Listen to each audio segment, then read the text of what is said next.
Assalamualaikum warahmatullahi wabarakatuh.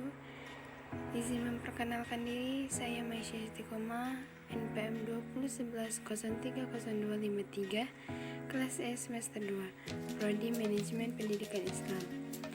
Dosen pengampu Ahmad Saifullah, MPDI. Di sini saya akan menjelaskan tentang materi sejarah peradaban Islam.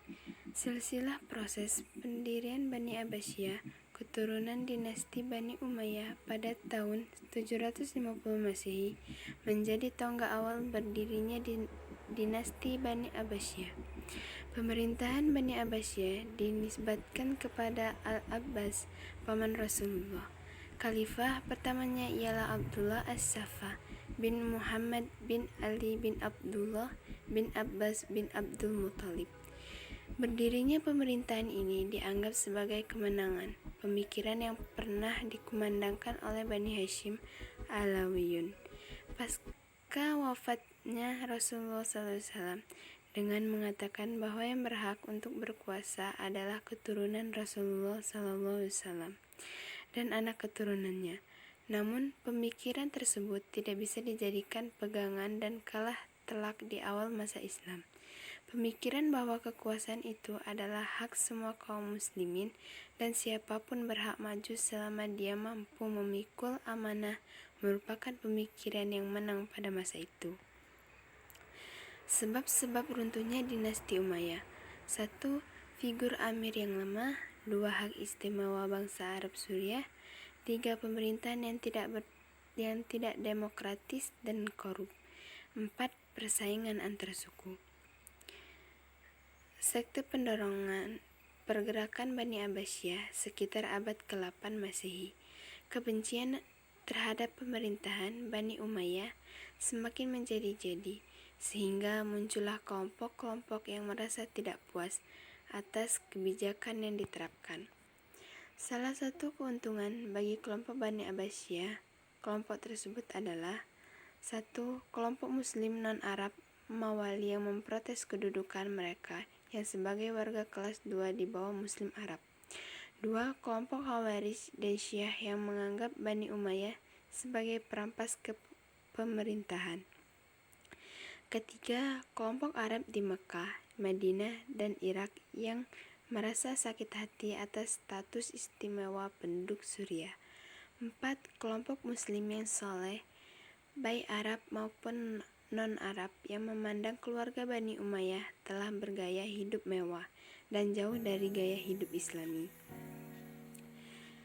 1. Kemajuan dinasti Abbasiyah.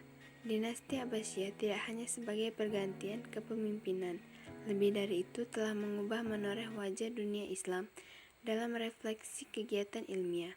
Pengembangan ilmu pengetahuan pada Bani Abbas merupakan iklim pengembangan wawasan dan disiplin keilmuan. Lembaga dan kegiatan ilmu pengetahuan. 1. Maktab atau kutub dan masjid, yaitu lembaga pendidikan terendah tempat anak-anak mengenal dasar-dasar bacaan, menghitung dan menulis, serta anak remaja belajar dasar-dasar ilmu agama. 2. Tingkat pendalaman. Para pelajar yang ingin memperdalam ilmunya, seperti keluar daerah atau ke masjid, bahkan ke rumah-rumah gurunya. 3. Majelis atau salon kesusastraan membahas berbagai macam ilmu pengetahuan. B. Corak gerakan keilmuan bersifat spesifik. Kemanfaatannya bersifat keduniaan, bertumpu pada ilmu kedokteran, di samping kajian yang bersifat pada Al-Quran dan Al-Hadis, sedang astronomi, mantik, dan sastra baru dikembangkan dengan penerjemahan dari Yunani. C. Kemajuan dalam bidang agama.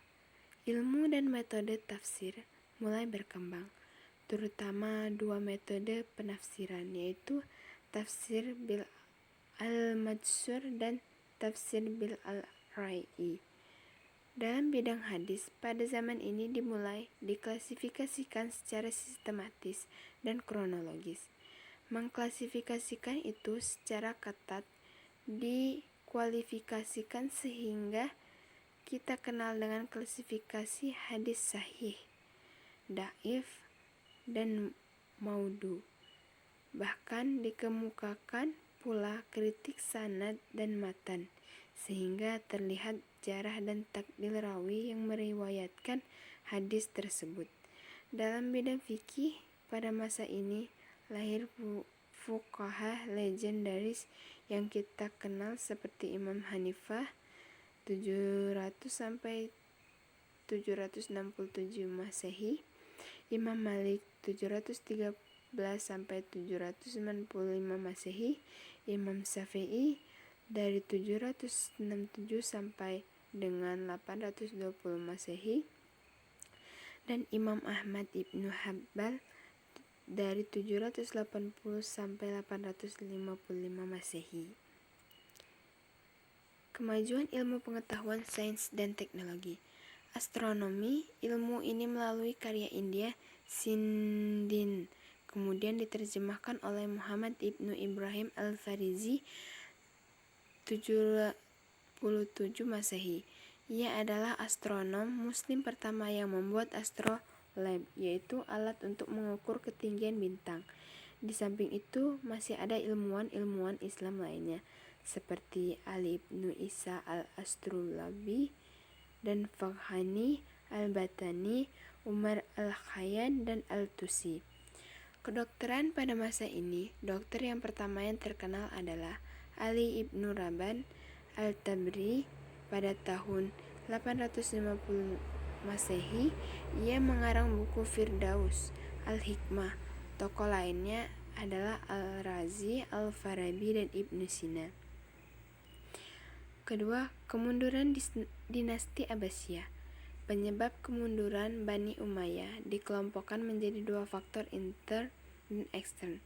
Faktor intern ialah adanya persaingan tidak sehat di antara beberapa bangsa yang terhimpun dalam Daulah Abbasiyah, terutama Arab, Persia, dan Turki. Terjadinya perselisihan pendapat di antara kelompok pemikiran agama yang berkembang menjadi pertumpahan darah. Munculnya dinasti-dinasti kecil sebagai akibat perpecahan sosial yang berkepanjangan. Terjadinya kemerosotan tingkat perekonomian sebagai akibat dari pemberontakan politik. Sedangkan faktor ekstern ialah berlangsungnya perang salib yang berkepanjangan dalam beberapa gelombang, dan yang paling menentukan adalah sebuah pasukan Mongol dan Tartar yang dipimpin oleh Hulagu Khan yang berhasil menjarah semua pusat-pusat kekuasaan maupun pusat ilmu, yaitu perpustakaan di Baghdad. Thank you very much. Wassalamualaikum warahmatullahi wabarakatuh.